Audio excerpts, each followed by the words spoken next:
Psalm 134 is where we are today. This is the last of the Psalms of Ascent. So we are wrapping up this series today. And then as Pastor Kevin just said, next Sunday is Christmas Eve, so we'll have a Christmas message there. And then the following Sunday, December 31st, so New Year's Eve, Steve Jans is going to be preaching here.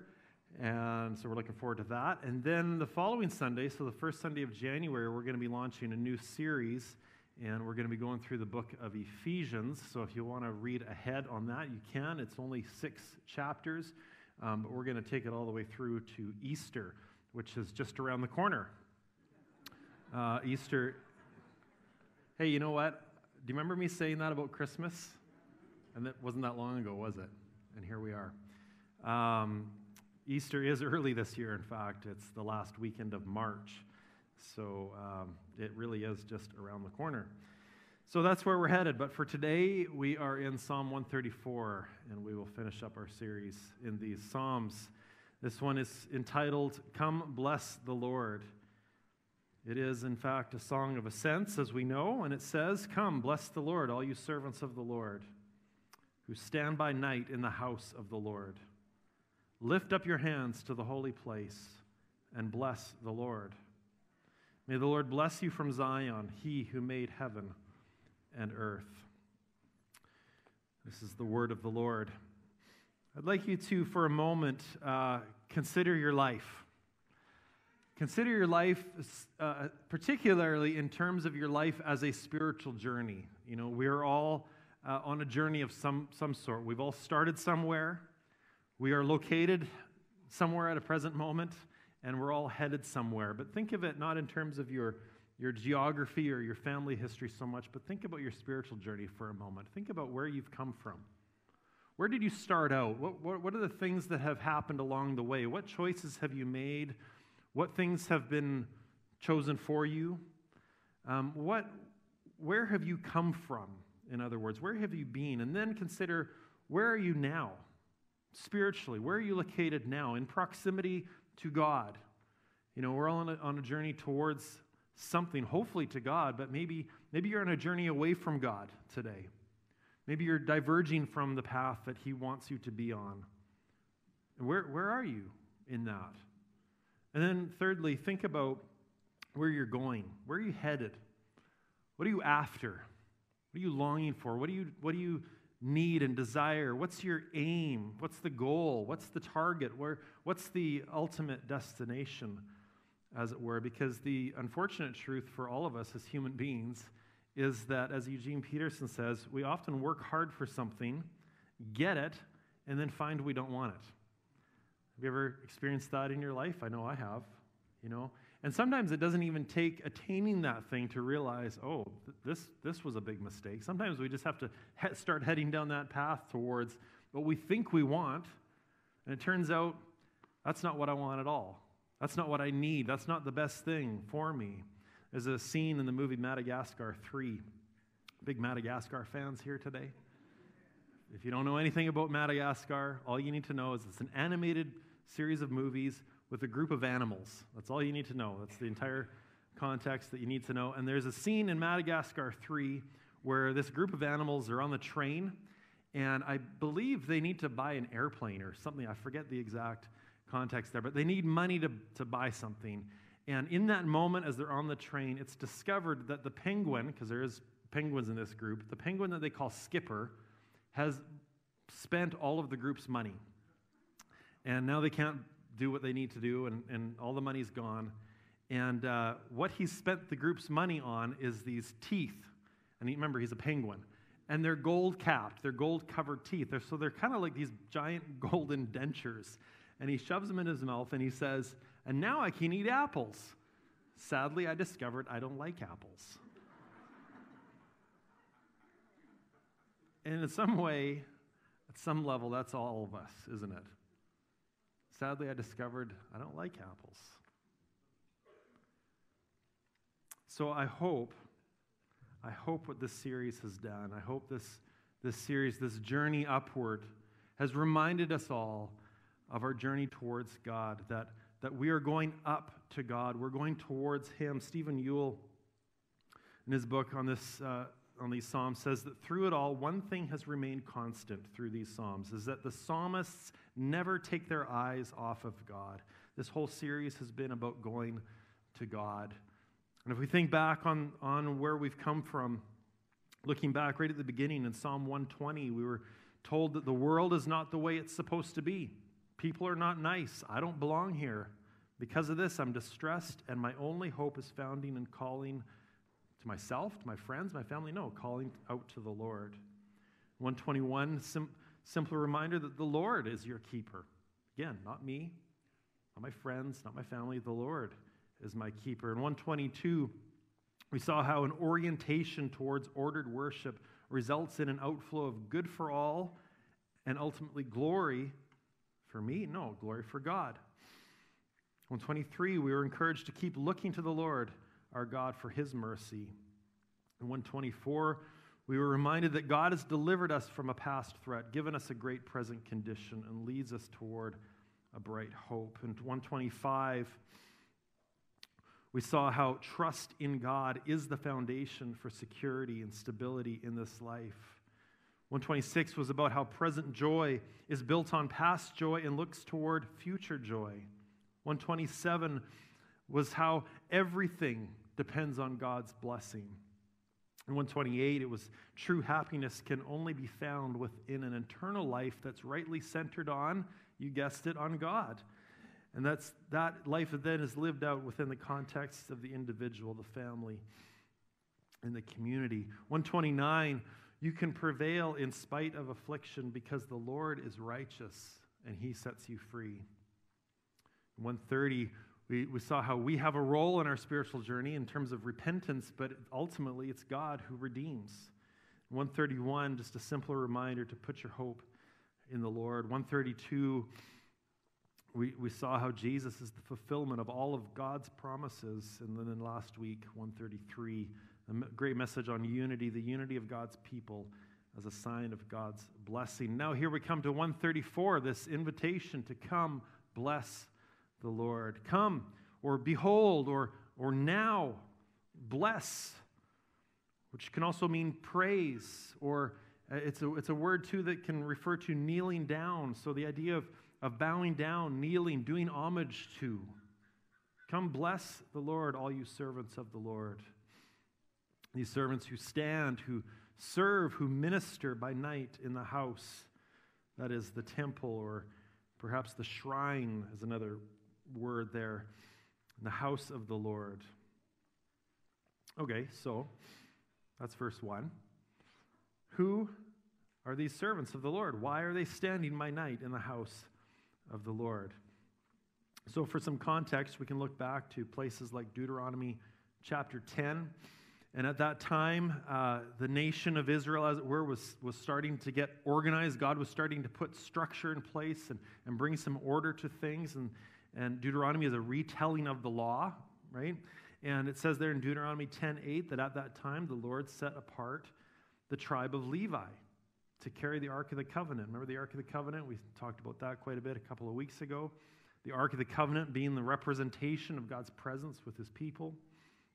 So the Lord set apart a particular tribe, the tribe of Levi, to carry the ark and to stand, there's that word, to stand before the Lord, to minister to him, and to bless in his name to this day. And then if we go into 1 Chronicles, there's a few different passages there that provide the context for who these servants of the Lord and why they're standing and doing what they're doing. In 1 Chronicles 9:33, it brings a little more description to who these are. It says, now these, the singers, that is the heads of the fathers' houses of the Levites, these singers were in the chambers of the temple, free from any other service, for they were on duty day and night. In 1 Chronicles 23, they were to stand every morning thanking and praising the Lord, and then likewise at evening. And if you go into 1 Chronicles 25, there's even more details with names and all this kind of stuff. But you see who these servants of the Lord are now. They're these Levites, these priests, and they're singers, it says.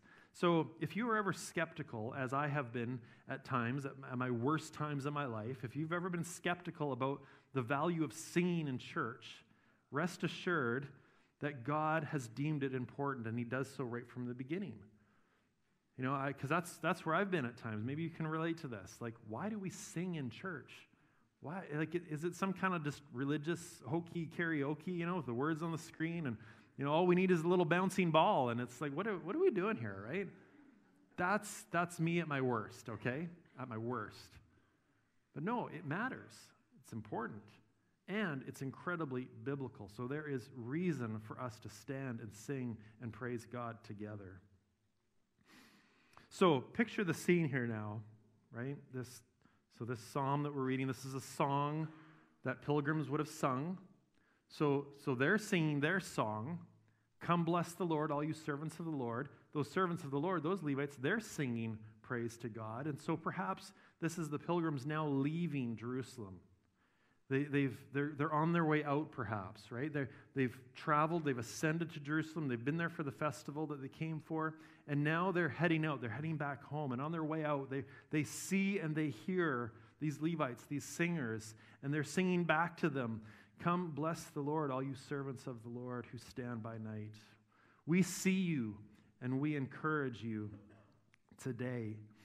It's perhaps something like, you know, in a race, like if you ever see like a marathon or the Ironman triathlon or the Tour de France or even American Ninja Warrior. Any big American Ninja Warrior fans out there, right? And you got all the people on the sides who are calling out to the athletes. And I don't think they're generally heckling. You know, I think that's more in the hockey world, that there's a lot of that kind of stuff going on. But I think the people on the side are generally encouraging the athletes. Keep going. Keep it up. Come on, let's go. Right? And so by way of application, I would say that in our church context, that we can apply this same concept to those who are serving in various roles of leadership. Right? Now, I know that sounds kind of weird because that's me. So am I telling you to encourage me? Well, do with that what you will, right? But we have the rest of our staff. We have our board. We have even our pastoral search team, who you heard from last Sunday. If you were here, you heard the first update there. And so I think our job as believers is to encourage these folks. Encourage them. Call out to them. Say, keep going. Keep it up. Come, bless the Lord. And not only people in positions of leadership, but in fact one another. Because as New Testament, New Covenant believers, we believe in something called the priesthood of all believers. Okay? We believe that when Christ died, the veil was torn, and he made a way to get to God. And so in that sense, we are all priests coming before the Lord, coming into his presence, offering our sacrifices, each one of us. And so this call to encourage, to call out to one another, is not just reserved for leaders, but it's for one another. We're all servants of the Lord in that sense as Christians. So the application is to call one another to keep blessing the Lord. Come bless the Lord, all you servants of the Lord. Lift up your hands, verse 2 says. Lift up your hands to or in the holy place or the sanctuary and bless the Lord. What is this holy place? Why are they lifting up their hands? Well, first of all, this holy place, we have it as two words there. In the original Hebrew, it's actually just one word, which I will not attempt to pronounce. I'm more familiar with Greek than Hebrew, so we'll leave that there. But trust me when I say it's one word meaning holy place, or it can simply mean holiness as well, which is very reminiscent of something we see in the New Testament as well. This carries over into places like 1 Timothy 2:8, when Paul said to Timothy, "I desire that in every place the men should pray, lifting holy hands," or lifting hands in holiness, and doing so without anger or quarreling. And so what we see here, this lifting holy hands, or lifting hands in the holy place, this whole concept, this is very indicative of a physicality that's related to a spirituality. There's a connection between the external and the internal here. it reminds me of how, you know how athletes use visualization in their respective sport, right? They hear a lot about that athletes, skiers or whatever, even somebody told me even Formula One racers use this. They imagine themselves, in their mind's eye, they see themselves, cornering and all this kind of stuff. I think of, I automatically go to hockey, and I think of a goalie. You see goalies when they get out on the ice and warm up, what do they do? They go through motions, right? They imagine the puck coming at them, and you see the glove come up and the blocker, and they go down and they come up, and there's this movement attached to what they're seeing in their mind's eye. Or another example is in basketball. When a basketball player gets fouled and he goes to the free throw line and he gets 2 shots, what do they often do? As they're lining up and the referee still has the ball, what do you see the player often do? He does this, right? Takes a shot with it. He's not really taking a shot, but he's going through these motions. There's a physicality connected to what is seen in the mind in that moment. I think the same is true when it comes to lifting hands in worship. Eugene Peterson says that we are psychosomatic beings. Body and spirit are intricately interrelated. Go through the motions of blessing God, and your spirit will pick up the cue and follow along. And then he quotes John Calvin, who said, "For why do men lift their hands when they pray? Is it not that their hearts may be raised at the same time to God?" Now, just a couple of weeks ago, we heard about this from our worship director, Leah Campbell, who spoke to this, and I thought we should revisit that because it was well done, and we should just be reminded of this today. I think it's a good explanation for us. She said this, I just want to take a moment to talk about why some people raise their hands during our times of singing. It's good for us to reflect on why we do the things we do. So what do we mean by raising our hands? So let's talk about what it is and what it is not. What it is a physical way of saying, yes, I agree. It's a way we participate with more of ourselves in worship. It's really a natural response. Think of, here we go with hockey again. Think of a hockey game in overtime. Your team slides in a goal at the last second to win the game. How does the crowd respond? In their exuberance, much of the crowd will lift their hands as an overflow of their excited response. Now, for me, it's more of a this kind of thing. There's less of this going on. It's more of a yes. But there's a physicality there that happens. In worship, raising your hands is a physical amen. It's also biblical. Psalm 63:4 says, "I will bless you as long as I live. In your name I will lift up my hands." Psalm 141:2 says, "Let my prayer be counted as incense before you, and the lifting up of my hands as the evening sacrifice." What lifting hands is not. It's not something we should judge one another by. Not lifting your hands does not mean you're not engaged in worship. God created us with varied levels of expressiveness. Remember? Maybe not this, but this. Right? Yet there are many biblical ways of expressing worship. Bowing, clapping, even playing the cymbals is worship. And yet there's no biblical prescription for expressing worship except singing, which we mentioned earlier. This is actually very consistently commanded. So let's choose to assume the best of one another, that we're all worshiping in our hearts, even if for some it may be less visible. Come bless the Lord, all you servants of the Lord, who stand by night in the house of the Lord. Lift up your hands to the holy place and bless the Lord. Now, I need to pause there and almost sort of back up the train a little bit, thinking about those last few words that I just spoke. And bless the Lord, it says. And the very first words, come bless the Lord. And I think there's a question that's begged there that I want to ask and do my best to answer. And the question is this. The question is, how could I possibly bless the Lord? How could I possibly bless God? How is that even a thing? How is that even possible? For starters, isn't it the other way around? What do I have to offer God? I have nothing to offer God. How can I bless Him? It's this is all backwards. It's all in reverse. Isn't it the other way around? Commentator Derek Kidner says it this way. He says that the word bless is perhaps the keynote of the psalm, sounded as it is in each verse. So far, it's been directed Godward. Now it returns from God to man. That's what we'll get into in verse 3. But listen to this. He says, but the exchange is quite unequal.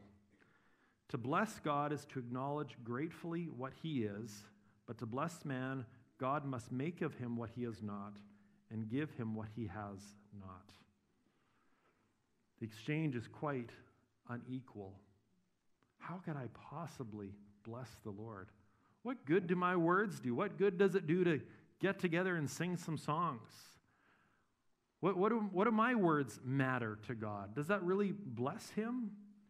No amount of words could adequately bless God, yet here we are, singing together, pouring out our praise to him with various words. Words like, could we with ink the ocean fill? Were the skies of parchment made?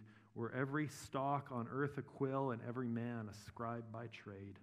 To write the love of God above would drain the ocean dry, nor could the scroll contain the whole, though stretched from sky to sky. How can I possibly bless the Lord? It's the other way around. And also, how am I supposed to bless the Lord when the world is such a disaster? How am I supposed to bless the Lord when there's wars happening and people are getting killed? How am I supposed to bless the Lord when life is just so painful and messy? How am I supposed to bless the Lord when my heart and my mind is about as dark as these December days? How am I supposed to bless the Lord when the doctor walks in the room and says, you better sit down because it's cancer? How am I supposed to bless the Lord when there seems to never be enough money and we're just falling further and further behind? How am I supposed to bless the Lord when the future just seems so uncertain and I have no idea what God is up to? How am I supposed to bless the Lord? How am I supposed to bless the Lord? Well, I think the answer is quite simple, yet it's not very easy. Not easy on your own, that is. Have you ever noticed there's a difference between simple and easy? They're often not the same thing. I think part of the answer here to that question, how can I possibly bless the Lord, is that, well, I bless him anyways. In spite of, or even because of those circumstances of life. I bless him as Job did. You give and you take away. Blessed be the name of the Lord. In spite of whatever circumstances are happening, we do it anyways. And we do it because, and this is the key here, we do it because God has already blessed us. That's how I can bless the Lord. That's the only way I can bless the Lord. Not because I can try harder or have the right words or this or that or the other thing. I only can bless God because he has blessed us. And out of his blessing, I return back to him his blessings. And this brings us right through then to verse 3. It says, may the Lord bless you from Zion. He who is the maker of, or he who made heaven and earth. A couple questions there. Why is God blessing us from Zion? And secondly, why does the psalmist include this reference to God as creator? There's an interesting contrast there. I don't know if you noticed that or not. God is creator, yet he's blessing us from Zion. So on one hand, we see that God is immense. He's made everything. He's preeminent. He's before all. He's above all, right? He's immense and immeasurable. Yet on the other hand, the psalmist is describing God's blessing as coming from a particular place, small and measurable as it may be. And so there's something big and mysterious about God and his blessing, yet there's also something very imminent, something very close, something very near, and something very intimate in that sense. In Deuteronomy 30, it says this. It says, for this commandment that I command you today is not too hard for you, neither is it far off. It is not in heaven that you should say, who will ascend to heaven for us and bring it to us that we may hear and do it? Neither is it beyond the sea that you should say, Who will go over the sea for us and bring it to us, that we may hear it and do it? No, but the word is very near to you. It is in your mouth and in your heart so that you can do it. And Paul quotes this in Romans 10 as a good cross-reference there. And I just need to point out once again that this blessing that's near is, as the psalmist says, in Zion, but we need to remember that as New Covenant, New Testament believers, that as it says in Hebrews 12, that we are part of the Jerusalem above. So this is not simply about geography. There's something greater than geography here at work. This is about us being part of the city of God in a much larger sense than that. But here's my point in this. The point is that God finally blesses us from Zion, as it were, in the incarnation of Christ. The incarnation of Christ. And in doing so, he blesses us with himself. As Eugene Peterson says, God gets down on his knees among us, gets on our level, and shares himself with us. God has effectively written himself into the story. There's a great illustration of this that Timothy Keller uses, and I won't try to say it like Tim Keller because no one could ever say anything like Tim Keller does. And he's got a few different versions of this, but imagine a Shakespeare play, okay? Shakespeare is the author of the play, of course, and if you take one of his plays, such as perhaps Hamlet, Hamlet is a character in a Shakespeare play, and we kind of think of it, oh yeah, that all makes sense, that all just kind of goes together, and Hamlet and Shakespeare, they're hanging out and they're buddies. But no, Hamlet is a character in a Shakespeare play. Hamlet knows nothing about Shakespeare. Have you ever thought of that before? Hamlet knows nothing. He doesn't know Shakespeare exists. He doesn't know who Shakespeare is. He doesn't know what good Shakespeare might bring him in his life. Hamlet's just living his life. He knows nothing about the author of this play, unless Shakespeare were to write himself into the story. Unless Shakespeare were to insert himself as a character, as in fact the main character in the play Hamlet. That's the only way Hamlet would know anything about Shakespeare. And in the incarnation, that's exactly what God has done.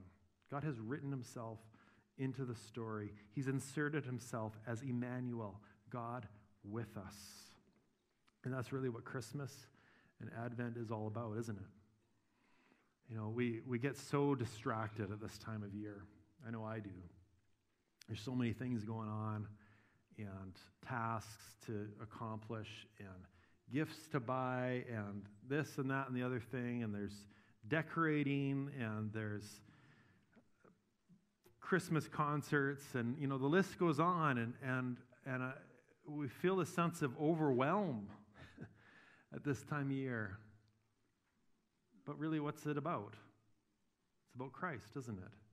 All those other things are not necessarily bad things, you know, being generous and giving gifts and decorating. We have some great looking decorations here. It's awesome. Good. But all of that is meant to point us towards the true reason for the Christmas season, and that is Christ. To point us towards, remind us of the fact that God has entered our story and he's redeemed us and he's made a way for us to get back to him. And so, can I just say, by way of application, would Jesus be the sole focus of the season this year? Would you intentionally, purposefully think that way? I know I'm working on that for myself. May he be made much of. May he be the center. May he be at the top. May his voice be loudest at this time of year.